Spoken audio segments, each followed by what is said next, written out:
Question: what do all of these actions have in common? The answer? All of these can be expressed with a phrasal verb. For example, clean up, dress up, break up, show up, drink up, and wake up. Now, all of these are phrasal verbs, and they're all phrasal verbs that use up. However, they all use up in 6 different ways, and that's what today's lesson is about. Today, we're going to talk about the 6 ways that we use up in phrasal verbs.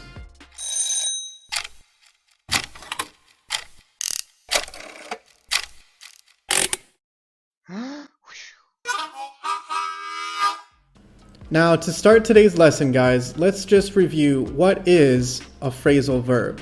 A phrasal verb is basically just a verb and a particle. So what's a particle? Basically, a particle is just a preposition. So common particles that we use are things like up, down, in, out, and through. There are many more, but today's focus is why we use up as a particle. Okay, so let's look at the first reason that we use up, and it's the most obvious. When we use up, we often are using it because we talk about the verb moving up in a particular direction in space, or we talk about it increasing in the amount of something.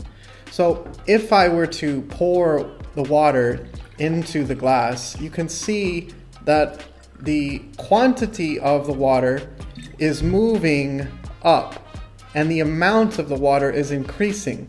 So for this word, I would say I am filling up the glass with water. Now, to physically put the glass up in the air, I am moving up the glass in space. So let's look at other examples of how we use this idea of moving something up or increasing the amount of something. Now, this is the reason why we say to pick something up. Pick up the trash. If everyone picked up their trash, the world would be a better place. Now, the direction that I take the trash or take the object and I move it up in space, I pick the trash up. Another way that we use it is when we say wake up. So you can think of this in 2 ways. If I say Homer doesn't like to wake up in the mornings, you can think of his eyes opening and the eyes going up as wake up. But you can also think of it as getting up and getting out of bed and putting his body in the upright position. Another really common way that we use up is when we use it with turn. Turn up. When we use turn up, we really are talking about to increase the amount or to increase the intensity of something. So if someone asks you, can you turn it up? They could be asking about the volume, the temperature, or maybe even the water pressure. So in the context of volume, I want to turn up the volume. I want to increase the intensity and the loudness of the volume, or turn down if it's too much. When we talk about temperature, if it's too cold in the house, I want to turn up the temperature, and the temperature will go up. Turn up the temperature. Or in the context of water pressure, if I'm washing my hands and there's not enough water coming out, I might need to turn up the water pressure so that the intensity or the amount of water goes up and increases. These are all really common ways to use turn up. Okay, now the second reason that we use up, and this is a little bit confusing, is when we want to talk about when we separate things into pieces. Now, why do we use up when we talk about separating? Well, the best way to think about this is if I want to take this stick and I want to break it and make it into 2 pieces, how will I do that? The best way I would probably do that is to push it up. So you see the direction of the break is in an upward direction. And that's one of the reasons why we use up when we talk about separating things. So if we look at some examples, for example, break up, or split up. This means to physically separate an object. So in the example, I broke up the cookie to share it. Means I divided the cookie into pieces and I shared it. Another way we use break up and split up is when we talk about ending a relationship. Sad, right? But we use this when two people who are together decide to break up and they go different directions in their life. So for example, my girlfriend and I broke up because we wanted different things. We can say cut up, and this means to cut something, but specifically to cut it into small individual pieces. So for example, can you cut up the vegetables for the salad? Means I want you to cut and cut and cut them into very small pieces, not just one cut, many cuts. Now, also similar to this is blow up. Now, when we use blow up, it means to explode into many pieces. So if I were to blow on the many pieces of something, you can see how they go everywhere. The pieces fly in all directions. And that's why we use it to talk about an explosion. So in the example, the bombs were blowing up around him, means that pieces of the bombs are flying everywhere and they are separating. Now, we use blow up in other ways. For example, we can use blow up when we talk about losing control of your emotions and becoming very angry or mad. So when I say he blew up when his boss said he was fired from his job, it's like his emotions exploded. His emotions became separated into many pieces and went everywhere. Now, another reason that we use blow up is when we want to say that something increases in its popularity. But why do we use blow up? Well, if blow up is an explosion and you think about a famous artist or particularly a famous video online, when it blows up, it goes everywhere. And when it goes everywhere, everyone sees it and it becomes very popular. So in the example, with your help, this video will blow up on YouTube.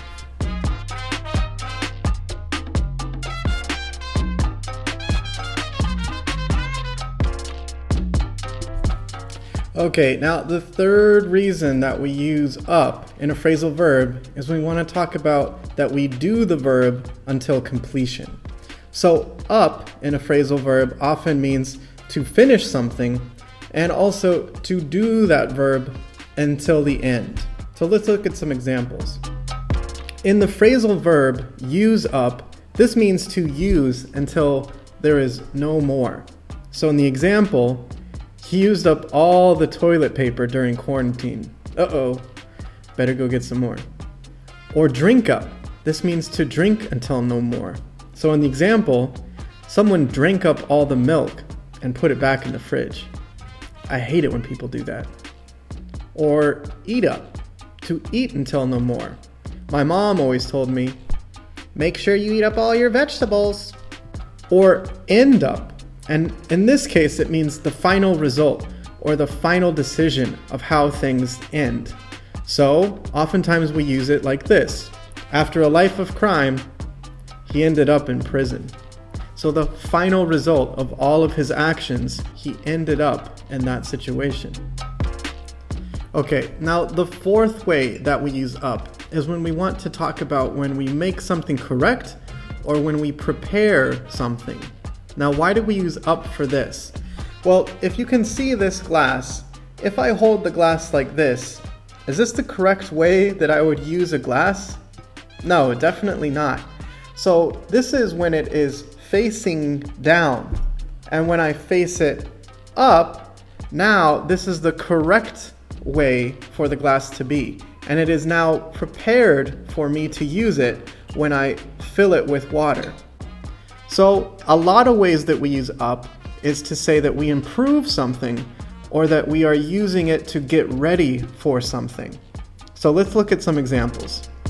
Now, when I use the verb set up, this means to put something together in the sense that I'm preparing it or I'm making it in its correct order. So for the example, I can say, this camping tent is really easy to set up. We can also see this in the idea of dress up. So to dress up means to dress formally in nice clothes. Now, if you want to impress your date, you should dress up nice. Again, dress up has an indication of being prepared and improving the way that you are dressing. This also goes into the idea of touch up. Now, to touch up means to eliminate small imperfections. In the example, she's touching up her makeup before she goes out tonight. Or if you're touching up your hair, you are making your hair look correct, or you're improving the way that it looks. Okay, reason number 5. We use up when we talk about to become aware of something. So when you think about it, can you see the cup that I'm holding right now? No, you can't. You are not aware of the cup. Only when I bring it up into the camera, now you are aware of it, and now you can see it because I bring the cup up. So in a lot of ways when we use up, we want to say that it comes into view, or we become aware of it, or to make aware of it, or in a lot of ways we talk about to gain knowledge about something. So let's look at the examples of this. Now, this idea of up we can see in the phrasal verb show up, which we use to say to arrive. In the example, I always show up late to parties. Now, again, when I show you something, I literally put it in front of you. But to show up is to present in front of people. And so when I show up, I arrive at a party and people become aware of me. Now they can see me because I show up. We can also see the same idea when we talk about the ideas that we have. So come up with is to produce an idea or to produce a theory. So in my example, I need to come up with a gift idea for my girlfriend's birthday. So again, the idea is inside of my head. It's deep down inside of my brain, and it has to come up for me to realize it or for me to become aware of it. Come up with a good idea. We can see the same idea of becoming aware of information and knowledge when we use look up, which means to search for information. So in my example, you can pretty much look up anything on Google these days. Now again, this means to look for information and then become aware of that information. You look up the information you need. Alright guys, the last main reason why we use up in phrasal verbs, number 6, to do something quickly. Now, I can use almost any verb in English and also attach the particle up. And this means to do that verb quickly, or to do that verb in a fast way, or to do that verb in a way that is without too much effort, basically. So let's look at some of the main examples. Clean up. Now, if I clean up, this means to organize something or to make something look nice. It does not mean to sit there and clean an object. It just means to arrange and organize things so that they look nice. So for example, I like to clean up the kitchen before I cook. I'm not cleaning the kitchen, I'm organizing the kitchen in a quick and without too much effort type of way. Finish up. Finish up means to finish quickly or to finish without putting in too much effort. So for example, I just need to type up this email so I can finish up and go home. Now, again, when I use up, the emphasis is on doing something quickly, doing something with the idea of finishing it soon. So I don't have to use up in this sentence. I can say, I just need to type this email so I can finish and go home. But when I add the word up, it has the emphasis or the extra idea of doing it quickly. So many of the times you will hear the word up on a verb, and it really could be used with or without it, like the following examples. Shower up. Again, shower up means to shower quickly. I'm going to shower up before I go out tonight. Heat up. For example, I don't have time to cook, so I'm just gonna heat up the leftovers from yesterday. So with up, you can get very creative and you can make up your own phrasal verbs sometimes, as long as you want to emphasize that you do something quickly and without too much thought or too much effort. For example, text up. I texted up my friend to see what she was doing tonight. So you can be very creative with up in the phrasal verbs. Okay, so to review, the 6 ways that we use up. Up indicates to move up in direction or to increase in the intensity of something. It means to separate into different pieces. It means to do until completion. It means to correct or to prepare something. It means to become aware of something, and it means to do it quickly. So, can you guys come up with 6 examples in the comments below for how we use up? That's it for today's lesson, guys. Don't forget to check out more lessons and practice like this on myenglishbrain.com. Don't forget to subscribe to the channel and turn on your notifications to get all the new lessons that I upload. And check out the next video, which is about phrasal verbs with down. Alright guys, take care. See you next time.